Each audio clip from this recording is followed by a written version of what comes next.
after me, please. When you're hot, you're hot. And when you're not, you're not. Shake somebody's hand on your right and left and say, I'm hot this evening. Look out.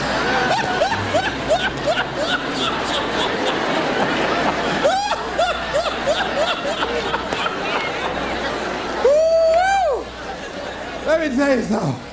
Y'all out there fanning like y'all about to get happy or something. Look at Oh, I'm so glad to see you. Now, let me tell you what this is symbolic. We set it up just this way. The reason that we are here this evening to talk about Joe versus the volcano. And so what I wanted you to do was to really experience this. Now, what is it when you're near a volcano that's boiling over and about to explode? What is it that you feel that lets you know you are in the area of a volcano? What is it you feel? Heat. Oh, I know. You feel heat, right? So you're going to experience this volcano because we have things in our lives, ladies and gentlemen, and because we don't handle them, because we don't deal with those things, they begin to get kind of hot. You know, you've heard the expression, boy, I'm in hot water. Have you ever heard that before? Yeah. And that means that there's something that you're in, that some dilemma that you've got to handle, something that you've got to deal with. So let's begin to look at this guy called Joe versus the volcano, and let's see what's in it for us. I took the liberty of changing some things to enable them to be symbolic for us. And Tom Hanks plays this role, and for those of you that have not seen the movie, it's about a guy who was going to work every day. It was very depressing. I mean, when you see it, I mean, the photography is very dingy looking and gray and very dim lighting, and the people are going and looking drab, doing the same old thing every day in the same old way. Some of you work with people like that. There are faces that you wish you never ever saw. Am I right? I mean, if you never saw them again, it would be too soon. Am I right? I'm going right, all right? So this is what was going on. This guy was going into this job where it was a dead-end job. He wasn't happy. He was miserable, and many of us can identify with that. He knew that he was capable of doing more, but he had really given up on himself. He had really sold himself out. Yeah, some of us have done that. He made a trade-off. For whatever reason, he decided to do this. That's why we can identify with him. And the volcano is symbolic of the challenges that we invariably face in life, of the problems that many of us run away from handling. And he had to handle this. And how did he come in contact with this volcano? Well, what happened was he was going to this doctor constantly. He was a hypochondriac because he wasn't living his purpose. His dream had not found his life work. He would create illnesses for himself. And so what happened in the process, this doctor decided, he set him up really. See, when you're not living your goal, you go through life living like a victim. People can set you up for anything. They can run any kind of game on you and you go for it. I had a saying when I was in radio, stand up for what you believe in because you can fall for anything. Well, Joe didn't believe in very much, including himself and his dreams, see? So he was very vulnerable. And so Joe was set up by this doctor. This doctor told him that he had a rare disease and he had 6 months to live. This disease was called a brain cloud. Oh, Cadumbo Joe went for it. He believed it. But you know something? It changed his life. It changed his life. And so he was told, look here, you don't have long to live anyhow. The guy said, why don't you do this? I'm going to give you all my credit cards, and this way you can live like a king, and there's something I want you to do. There was a catch. There's a volcano on an island that's about to erupt. And unless somebody jumps in that volcano, sacrifice their life, these people on this island will perish. Well, your life isn't worth much if you don't have that long anyhow. So why don't you take my credit cards, all my American Express, MasterCharge, take all of them, go live like a king and die like a man. And Joe said, okay. What did he have to lose? He was going to die anyhow. And his life didn't have any meaning and value to him as it was. So this was no big sacrifice on Joe's behalf. Now that says something about us, people, human beings. That when you have not structured your life so that it can have some meaning and value for you, that you'll be willing to throw your life away into anything. See, the volcano could be alcohol. It could be drugs. It could be a job that does not meet who you are. That you go through life, you're doing it so long, you're operating in this and you're acting out that role of mediocrity for so long, you think it's you. It could be a relationship that's no longer giving you what you want and creating dis-ease in your body. It could be any kind of circumstance, like in his work environment. It was toxic. It wasn't good for him. But he didn't have the guts to do anything about it, to act on it. So therefore, it was making him miserable. And as a result, he couldn't see the beauty of life. In fact, in the movie, see, they had in the concrete, there was a daisy growing up through the concrete.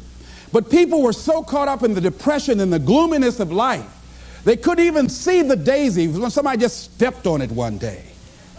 They couldn't see the beauty in life. See, that's what can happen to you in life, that you can get so caught up in the misery of it and the pain and the sickness and the depression and playing a victim and blaming everybody and everything rather than taking responsibility. It will blind you from seeing the stuff out there that's really beautiful.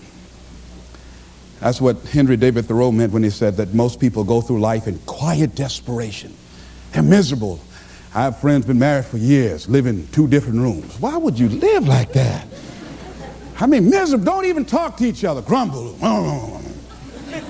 I think that was supposed to mean good morning. Miserable, just making each other miserable. Why live like that? People go to work like that. I said, why even show? I used to work with a guy like that. You couldn't say good morning to him before 9 o'clock. He'll look around and say, does he know me?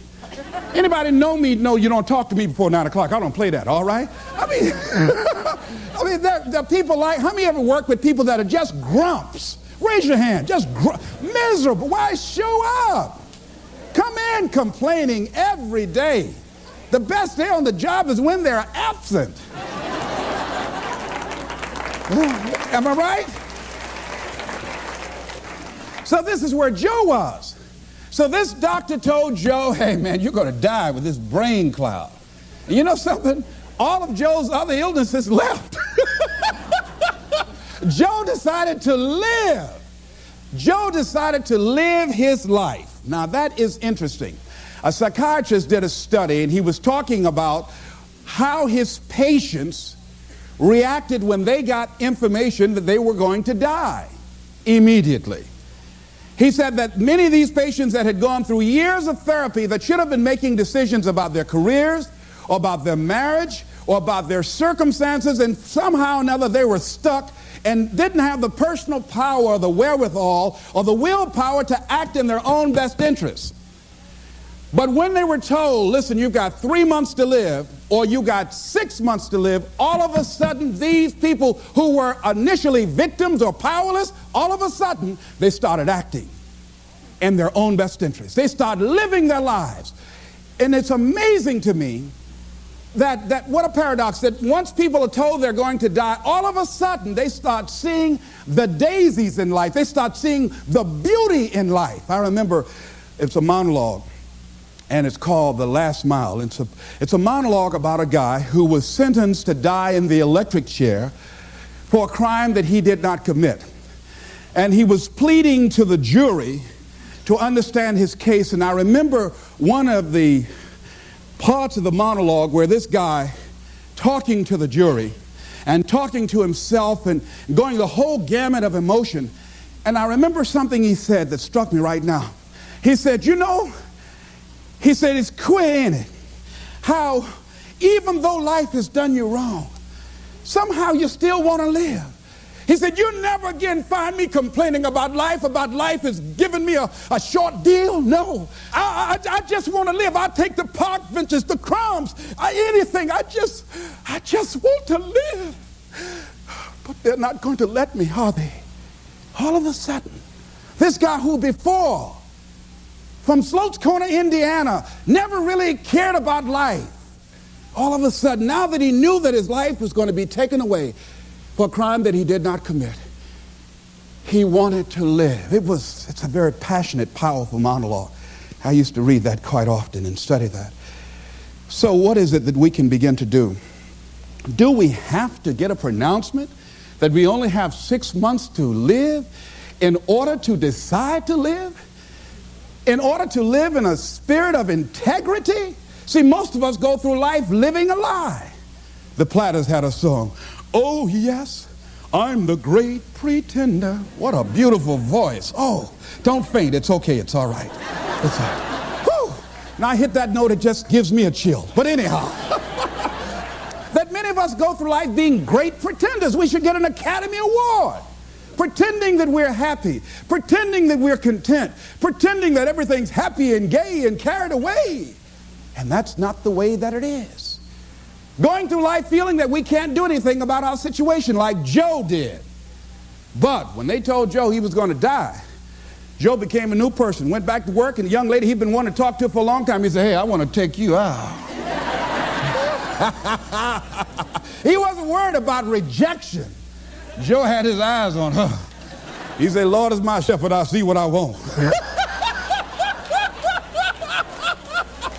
Old Joe said, I might be going, but I ain't dead yet. He wanted a little bit more living. You hear me? I like that, Joe. Don't lose that. Don't lose that. All right, so here's what I think that we can begin to do. To live our dreams. To begin to let life take on some new meaning for us, some new power and some new value.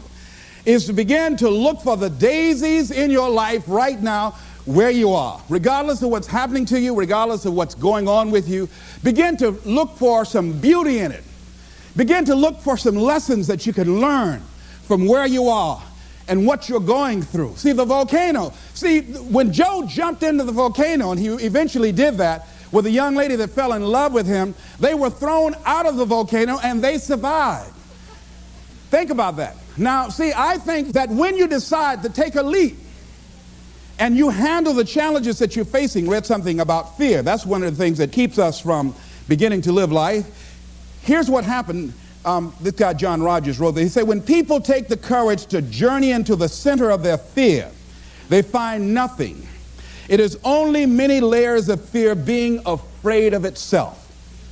And Eleanor Roosevelt said, you gain strength, courage, and confidence by every experience in which you really stop to look fear in the face. You're able to say to yourself, I've lived through this horror.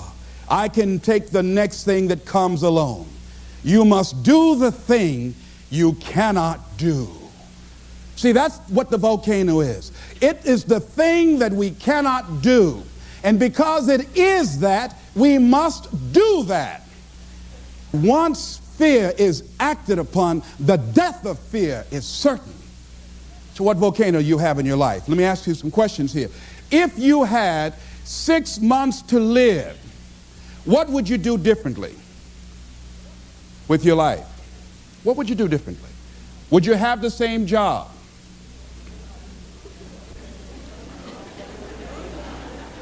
Would you be worried about things that you're worried about right now? Would you have the same relationships? Would you have the same people in your life? I was sitting on the House of the Ohio legislative floor.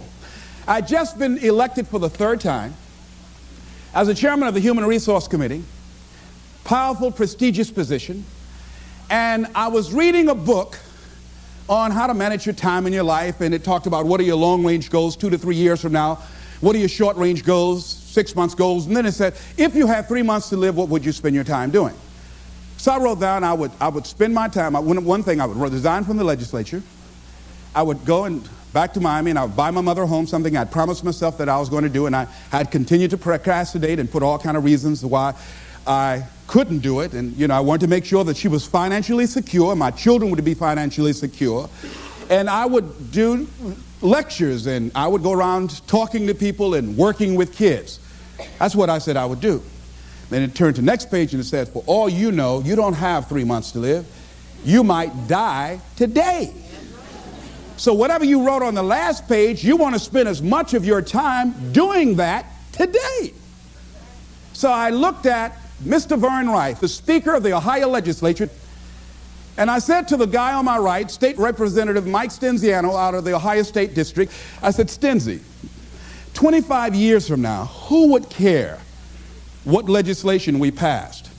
He said, nobody would care 1 year from now. Now here's what was happening with me.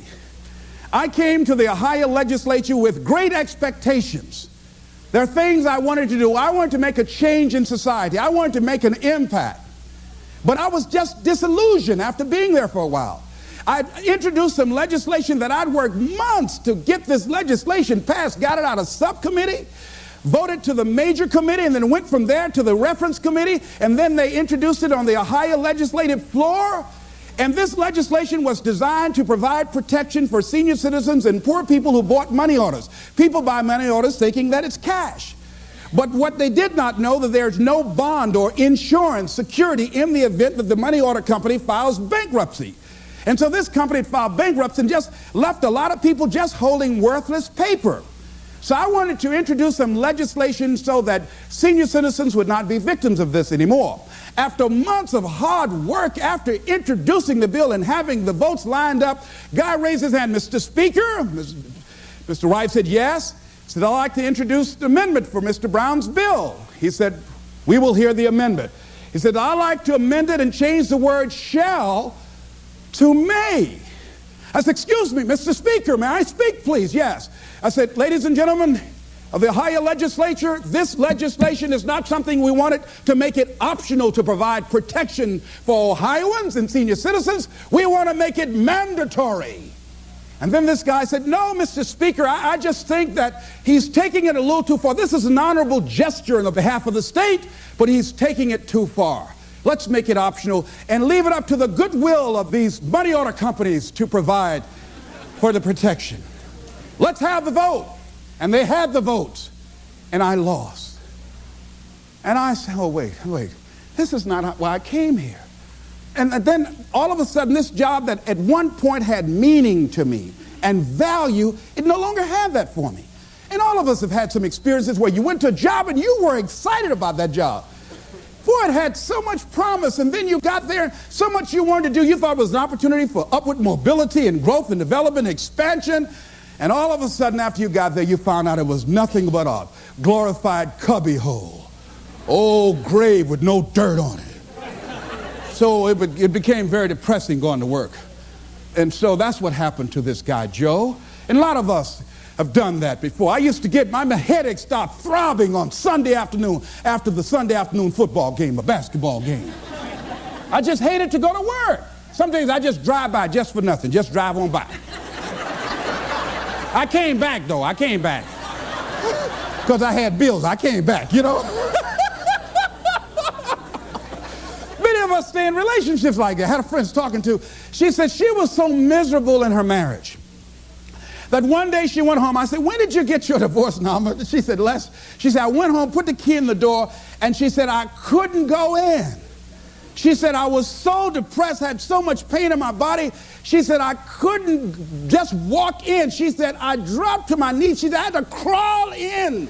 I had to crawl in the house because I just couldn't. She said, I knew then I had to get a divorce. So that what happened to Joe. And Joe decided to act on that. So what can we do? Well, here's what we can do.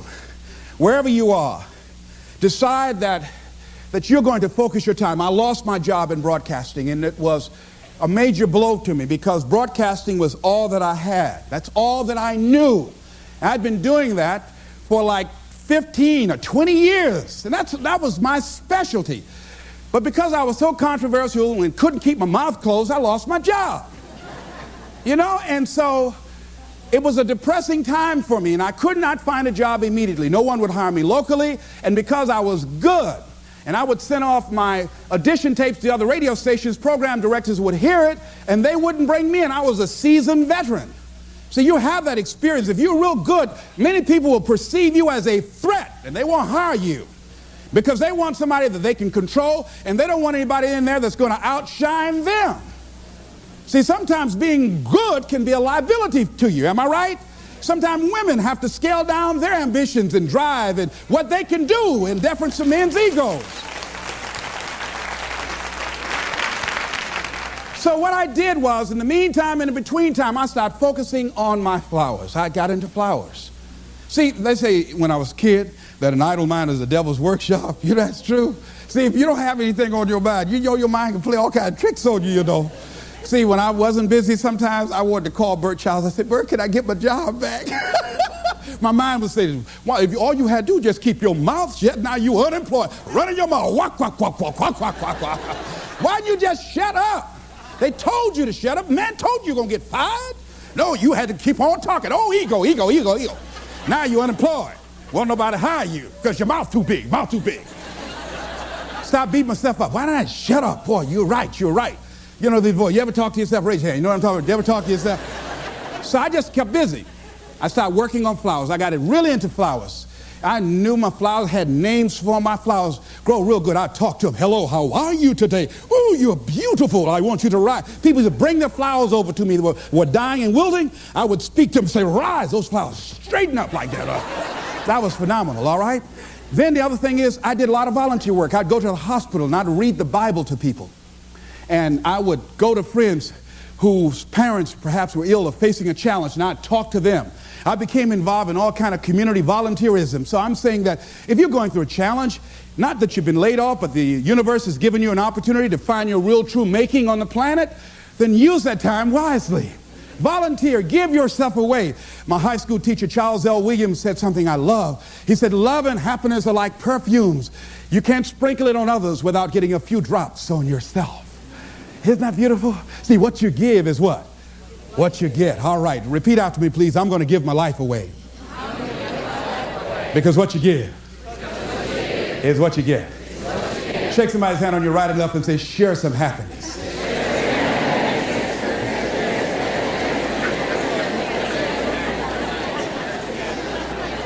Now, here's something else. Fear of change. See, the reason that I think that Joe stayed there as long as he did, Joe feared change. Most people fear change. A lot of people stay in jobs where they're miserable or stay in relationships where they're miserable. Sometimes in order to begin to see the daisies in life, you've got to be willing to change cities, change friends, change relationships, change jobs. See, after a while, you get bored doing the same old thing in the same old way, day in and day out. Human beings were designed to achieve. And when you're not on a path of developing your greatness and growing and being more productive and being more effective, then your life literally becomes depressing, just like Joe.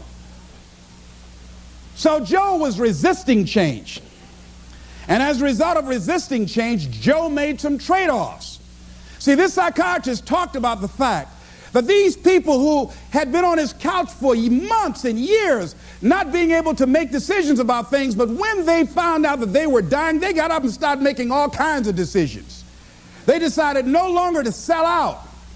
And you know what happened to me when I lost my job? You know what I think it was, what life said to me more or less? Les Brown, you know you can do more than what you're now doing. Les Brown, you have sold out. Les Brown, go home. Go in your drawer, pull out your check stubs, and see how much you've sold your soul for. See, one of the things that got me about the movie is what Joe said to his boss after the doctor told him he was going to die. He went back to work and he confronted him. He said, because I was afraid, too afraid to live my life, I sold it to you for $300 a week. I sold my soul for $300 a week. When I look at Joe, ladies and gentlemen, I know that I'd sold out on myself at different points in my life. That when you go home and you look at, if your life is not what you want it to be, if you're not living the way that you want to live, if you're not experiencing what you want to experience, if it's not giving you what you want, you've got to ask yourself, what have I sold my soul for? Remember that song? 16 ton. And what do you get? Another day older and deeper in debt. Saying, Peter, don't you call me 'cause I can't go.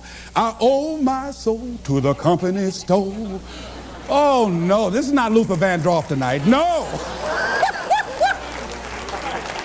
Last time I sung, Luther called my hotel and made a bomb threat. No. That song is depressing, ladies and gentlemen, that many of us have sold our souls for a home in the suburbs or a brand new car or 3 meals a day and a roof over our heads, or because we want to be popular with our friends. See, when you decide to make a change, it's challenging, that there's going to be some resistance. Everybody is not going to agree with that. There's a price to pay. Am I right? See, when I had to think about getting a divorce, it was time for me to grow. And sometimes you stay in a situation too long. Many times you say, well, I need to do it for the kids. Well, see, staying there too long can be harmful to the kids. I had a friend of mine who finally got a divorce after agonizing it. She said, I stayed there as long as I did for the kids. She said, but if I had it to do over again, I would have left sooner because it wasn't healthy for them. And it wasn't healthy for me. Many of us stay in jobs where it's no longer good for us to be there. But because we can't see ourselves having the capacity to do more and to achieve more and can't see life after that job, we stay there as victims, volunteer victims. Because nobody's making us do it. We volunteer to be victims. We volunteer not to be in charge of our destiny. We volunteer. We willingly do it. If you're going to sell out, don't do it in a hurry. Do it slowly. Let somebody come and have to take it from you. Don't just give it up willingly. And that's what Joe had done. Thinking about a guy who he had everything going for him. Went to Harvard, became a lawyer, joined a large prestigious law firm, married the perfect wife, had children, and guess what?